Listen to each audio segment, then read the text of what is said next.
Եվս մոտ 100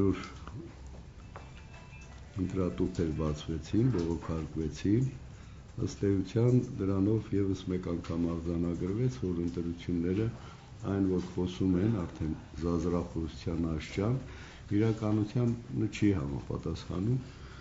առավել եւս այդ նույն բաները խոսում են 6 ամիս առաջ, որ ընտրախախտումներ են լինելու, որ ընտրակաշառքներ են լինելու եւ հաստորեն իրենց ներկայացնելով հասարակությանը որպես ուժեղ թիմեր որևէ ընտրախախտման մասին չկարողացան բացի հայտարարությունից փաստարկեն եւ դա կարծում եմ լավուրից չէ, որովհետեւ ընտրաթիմը եթե մանավանդ Երևան քաղաքը ավելի քաղաքականացված է եւ եթե ընտրություններին մասնակցում ես դու ճունես գոնե 10000 մարդ որը վստահում ես որ անպայման քեզ պիտի ընտրի կարծում եմ ավելորդ է մյուս խոսակցությունները այսինքն գոնե եթե 30 40 50 60 հազար ձայներ հավաքողներ լինեին այստեղ էլի հնարավոր էր այդպես երևակայությանը զոր տալ եւ ասել որ խախտումներ են եղել ըստ էության ընդդիմությունը փոխարեն իր մեջ որոնի թե ինչու է այդպես լինում եւ 3 ընտրություններ հիմնականում 3-ի հարաբերությունները ձայների փաստորեն 3 անգամ կրկնվեց վերջի անգամ նաեւ Երևանի ավականու ընտրություններում խնդիրը հետեւյալն է որ դա իհարկե որպես հաղթանակ մեզ գոհացնում է ավելի դժվար է լինելու այդ հաղթանակը պահել, եթե չունենք ընդդիմություն։ Ինքը ղեկավարման մոդելը ժողովրդավարական, ինչպես կազմավորվում են իշխանությունները, այդպես էլ պիտի կազմավորվի ընդդիմությունը։ Այսինքն, եթե ընդդիմություն չկա, փաստորեն կառավարման մոդելը կիսատ է մնում։ Ընդդիմությունը փաստորեն ժողովրդի մեջ ասոցացվեց որպես միտինգ անողներ։ Մինչդեռ ընդդիմությունը հենց մոդելը ենթադրում է դա, որ պիտի կարողանա ամբողջ բացական երևույթները վերհանել, պայքարել, պահանջել նաև գործող իշխանություններից եւ ցանկացած ոլորտից հաշվետու լինել հասարակության առջև, մինչդեռ մեզանում ով ազատության հրապարակում միտինգ է անում, երկրորդ օրը իրեն արդեն լիցքավորում է հերոսացման, այսպես քաղաքական մեծ գործառույթի սկզբնավորող, ընտրությունները ավարտվում են եւ նորից այն ընտրազանգվածը, որոնք հավաքվում էին, հուսախաբ նորից վերադառնում են տներ եւ կարծում եմ դա իր վատ հետևանքն է ունենում հասարակության մեջ հավատն է պակասում այնպես որ կարծում եմ որ ինքը հասարակությունն էլ պիտի պատրաստ լինի եւ նաեւ իշխանությունները որպեսզի Երևանում որպեսզի Հայաստանում ձևավորվի լուրջ ընդդիմություն իսկ այդ ընդդիմության կարիքը իրոք զգացվում է եւ այն գործառույթները որոնք կարող են իշխանություններն անել եւ նաեւ մոդելներ ստեղծել որպեսզի վերահսկվի նաեւ ցանկացած գործունեություն դա ըստ էության զարգացման process-ները այդքան մեծ առաջ չի կարող տանել, եթե չունես ընդդիմություն։ Սա է հիմնականում եւ ես կարծում եմ, որ նաեւ այս ընտրությունները որոշակիորեն հաստատեցին այն մոտեցումը, որ իշխանությունները պիտի կարողանան այսպես թե այնպես այն խոստումները որ տվել են ոչ միայն արդյունավետ աշխատանք ցույց տալով ինչպես նշեց հանրապետության նախագահ այլ այդ արդյունքները էականորեն պիտի ազդեցություն ունենա հասարակության վրա իսկ սա բավականին բարդ աշխատանք է պահանջում եւ կարծում եմ որ նույնիսկ եթե այդպես անորոշ իրավիճակներ չստեղծվեն միջազգային ասպարեզում, դա լրիվ իրեղեն կդառնա եւ շատ մոտ ժամանակներում արդեն պատրաստ է կառավարության ծրագիրը, քննարկում ենք մենք եւ պատգամավորները եւ կուսակցությունում, կարծում եմ, որ թիրախները ճիշտ են տրված եւ առաջիկայում բավականին լուրջ հնարավորություններ կստեղծվեն, որպեսզի գոնե ինչ-որ ձևով նպաստենք ժողովրդի սոցիալական իրավիճակի դուրս հանելու խնդիրները լուծելի դառնան։ Իհարկե միայն դա չէ, դա մի կողմն է, մենք բավականին լուրջ խնդիրներ ունենք եւ մարդու իրավունքների հարցում եւ անհատի ձևավորման եւ անհատի մոտեցումների երկրի եւ պետության նկատմամբ խնդիրները շատ են, բայց միևնույն ժամանակ հաղթահարելի են մեզ համար։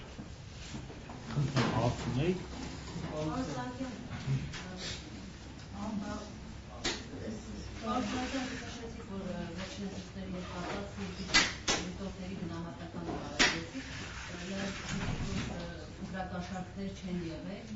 սակայն նույն դիտորդների ասուլիսում հնչած նույնիսկ կար, ասած վերացնել կանխիկ դրամի խթանումը, ենթատեքստը հասկանալի, որ դա ուղղակաշարքի մասին է։ Ինչպես կարող է դիտորդների նաև զեկույցի մեջ, գնահատականի մեջ գտնել նման ձևակերպում, եթե ուղղակաշարքներ չունի։ Ասեն հետևյալը նույնպես վերացական է հնչում, որովհետև դիտորդները որևէ փաստարկ չունեն, պարզապես կրկնում են ընդդիմության ասածները, թե իբրև թե ընդունելով, որ թե իբրև թե հասարակության մեջ այդ միտքը կա, ըստ էության դա են արտահայտում դիտորդները։ Իրենք նույնպես չեն փաստարկում, չեն փաստարկում նաև ընդդիմությունը, այսինքն հասարակության մեջ ինչ խոսակցություններ լինում են, նաև ընդգրկում է փաստաթղթում։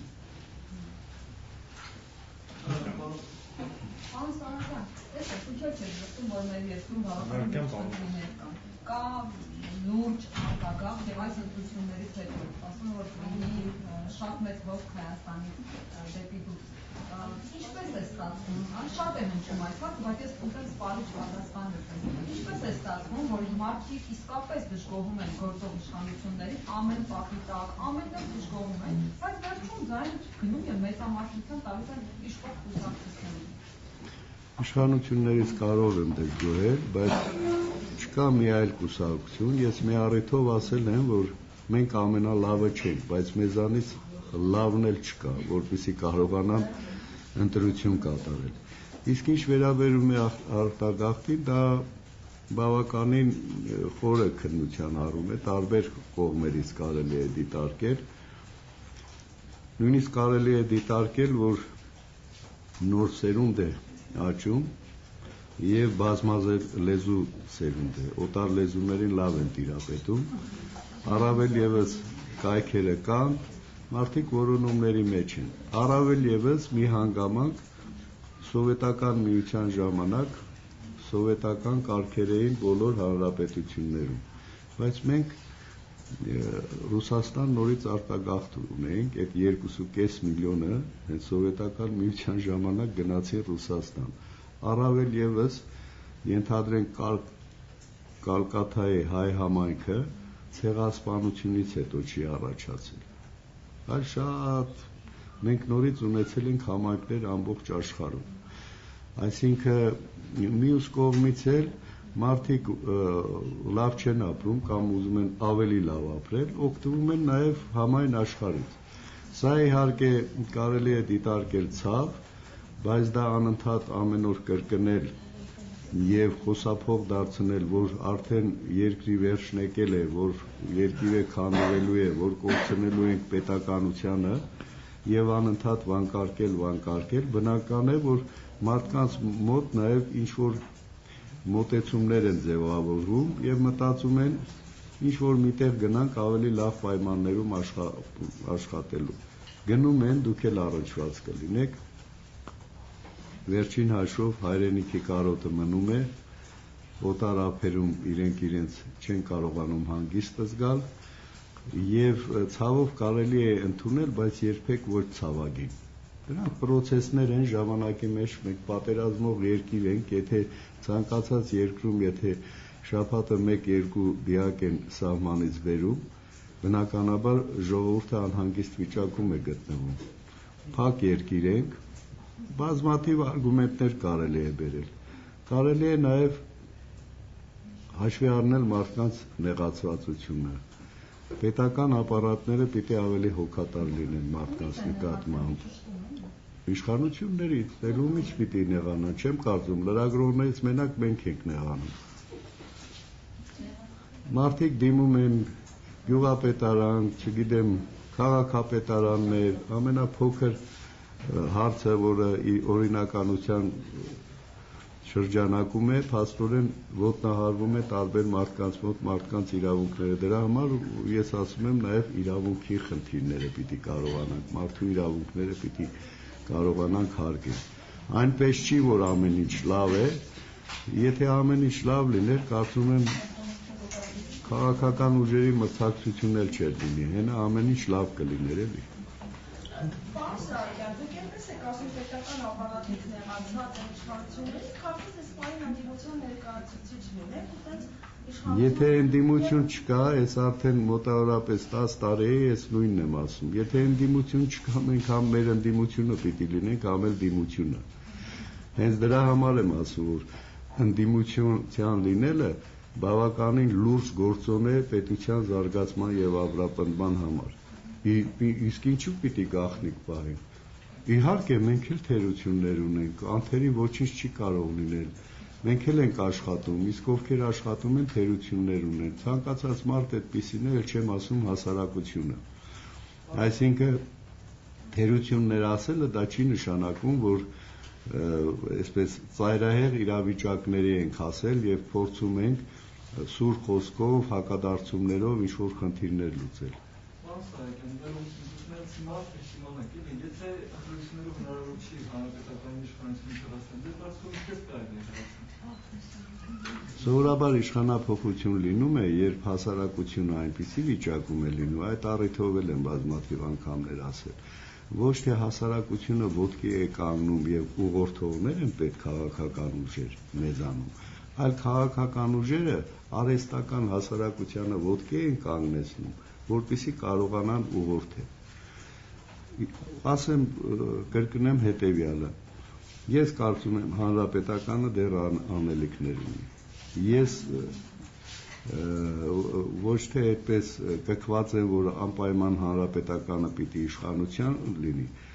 Ցանկացած այլ քաղաքական ուժ, եթե իշխանություն լիներ կամ լինի, եթե լիներ վաղուց տված կլիներ, եթե հիմա փոխվեր, հիմա կտար Ղարաբաղը։ Իսկ մենք մեր պետական ամրությունը տեսնում ենք Ղարաբաղի մեջ։ Ոչ թե նրա համար կա մի քաղաքական ուժ, որին հավատում են, ոչ մի գնով չի տա,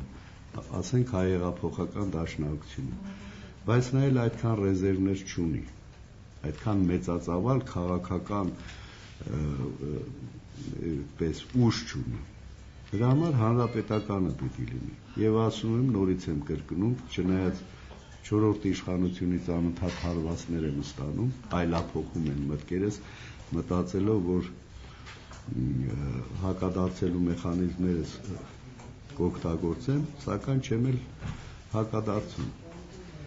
Քանի մեր երկիրը վտանգված է, քանի մենք ունենք խնդիրներ, ազգային պետական խնդիրներ, բնական է հանրապետականը պիտի լինի։ Առավել եւս այս ընտրություններին եւ բոլոր ընտրություններին խոսում են գաղափարական պայքարի մասին։ Չմտածելով, որ այդ գաղափարները ծնվել են վաղնջական ժամանակներում եւ մինչեւ այսօր հասել են։ Օրինակ մենք ասում ենք, որ պայքարում ենք ազգի եւ պետության հավետենականության համար, այսինքն ամրացման համար։ Դրանից ավել գաղափար չի կարող ծնվել։ Այլ բան է, որ մեթոդներն են տարբեր։ Այսինքն մեկը ասում է Ղարաբաղը տանք, չնայած լավ պայմաններով Ադրբեջանին ուժեղանանք։ Մյուսն ասում է չէ, բոլորը ինչ որ մեր տարածքն է բոլորը, մի մասն ասում են Ղարաբաղի մարզային տարածք, այսինքն սկզբունքն է դեռ Ղարաբաղյան հարցը, սկզբունքների տարբերություն է կամ հայ-թուրքական կանոնակարգված փոխհարաբերությունների մասին, մենք ասում ենք, որ ոչ թե բարի դրացիական հարաբերություններ, այլ բնականոն հարաբերություններ։ Ներողություն, ինչպես եք դնորոշում արտագաղթություններին, ովքեր չեն հավատում ազգի և պետության հավիտենականությանը։ Ինչ։ Մարդիկ արտագաղթում, ճիշտ է։ Հետևաբար չեն հավատում ազգի և պետության հավիտենականությանը ըստ հանրապետականի։ Դա շատ բարդ է, որ միջև ուղն ու ծուծը զինվեց հենց այդ գաղափարախոսությամբ։ Պարտադիր չի, որ բոլորը պիտի հայրենասերներ լինեն, բայց մի խումբ կա, մտածողության մի ձև կա, մարդիկ կան, որոնք պիտի կարողանան հայրենասերներին ուղղորդել։ Եվ ես նրանք, ովքեր որ գնացել են, նրանց չեմ համարում, որ հայրենասերներ չեն։ Նրանք ժամանակավոր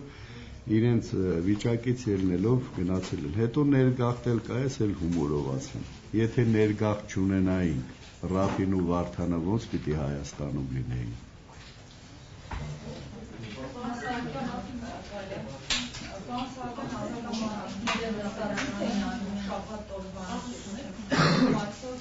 Կառավարությունը ունեցին իրենց նամակը, ինչն է հոսում կոմպանիին են կարգավիճակում ուզում քոշակների բարձրացում, պայմանների բարելավում, որոշակի ատոնություններ, դուք որպես իշխանության ներկայացուցիչ ովքեր են պահանջում, ազատամարտիկներ, զինծառայողներ,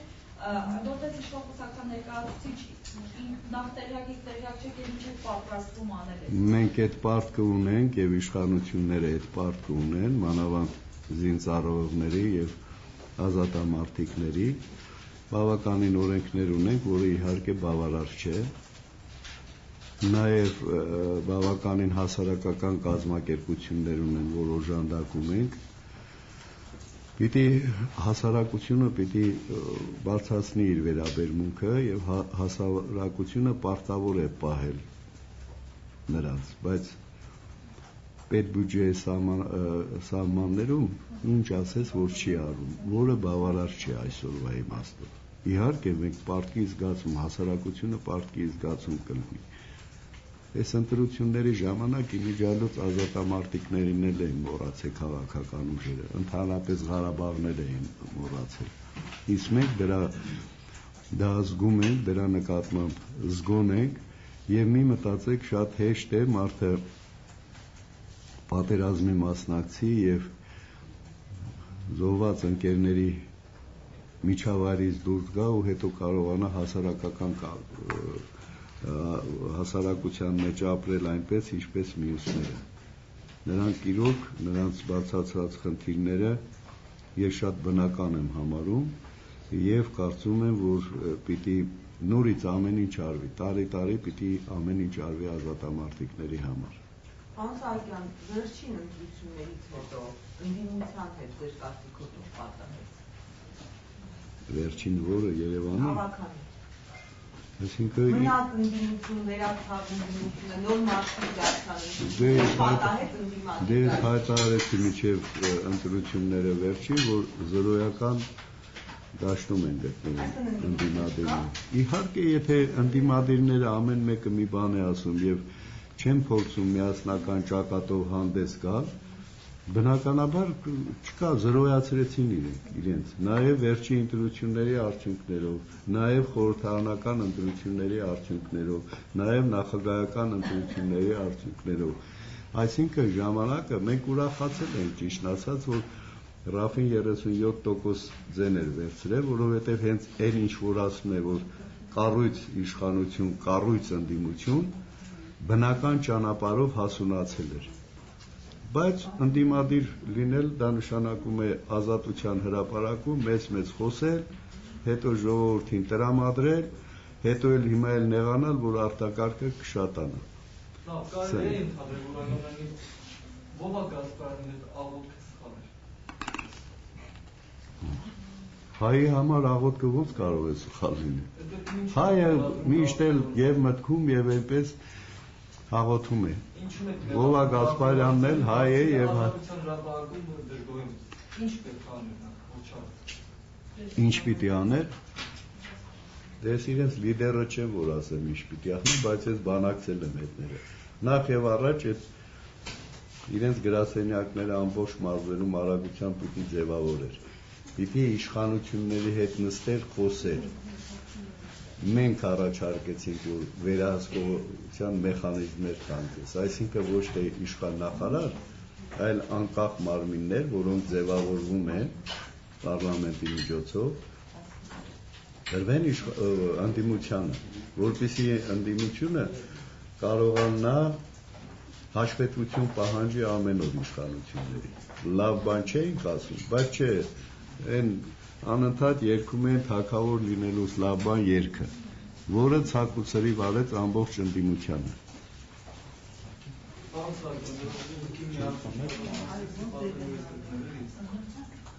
Քաղաքական դաշտում անդրադարձ։ Ով է վիճակի պաշտոնան տանել իշխանությունից հեռացում հանրապետության։ Միայն հասարակությունը։ Հասարակության վրա կրակում է ներողություն ասում եք։ Ով է վիճակի պաշտոնան Միայն նորից հասարակությանը։ Ինչ միջոցներով։ Սովետի ժամանակ էլ էին կրակում մեզ վրա եւ օպերայում եւ սովետաշենում, բայց հասարակությունը կարողացավ հաղթահարել։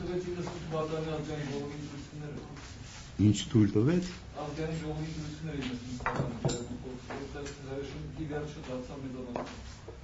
Դա էլ գիտեք, ինչ ասեմ, ռոմանտիկայի մի ժամանակաշրջան է։ Մարդիկ կարողացան միավորվել, անկախ Հայաստանի գաղափարախոսություններ, մեծ գաղափար կար։ Այդ գաղափարի շուրջ բոլորը միաձուլվեցին եւ համաձայնեցին։ Համաձայն եք, որ հասարակությունը միայն գաղափար ունի։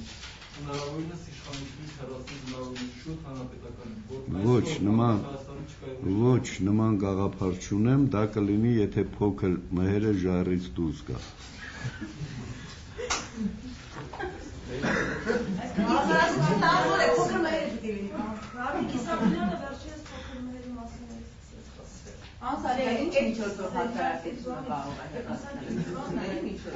Միայն ընտրությունների, այլ միջոցներ բնականաբար ոչ էլ կանխատեսելի է։ Հիմա հասարակություն թե փոքր մհերը։ Հիմա հասարակություն թե պարոն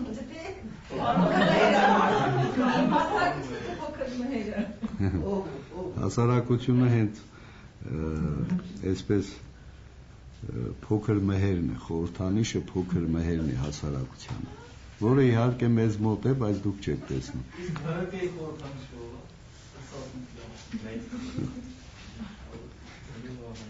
Կուսակցությունները միշտ մտածեք, որ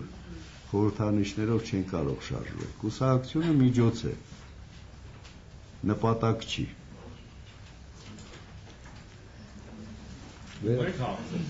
Պարոն Սահակյան, այսօր Բարև Երևան դաշինքը համավեր է ուզում ճանաչել դատարանի միջոցով ԿՂՀ-ի որոշումը։ Դրա համար սկսեց որևէ հիմք կա։ Իրավական որևէ հիմք չկա, առավել ևս բարոյական։ Ինքը Բարև Երևանը քանի տոկոս խորհրդարանական ընտրություններ ուներ, այդքան տոկոս էլ հիմա պիտի վաստակել։ Բայց իրանք ծնվում են, որ եղել է կամ ինքեր, որ անբավար ճանաչել են ընտրությունների ակտիվները։ Բայց այդ հիմքերը որևէ տեղ չի ներկայացված եւ չկա։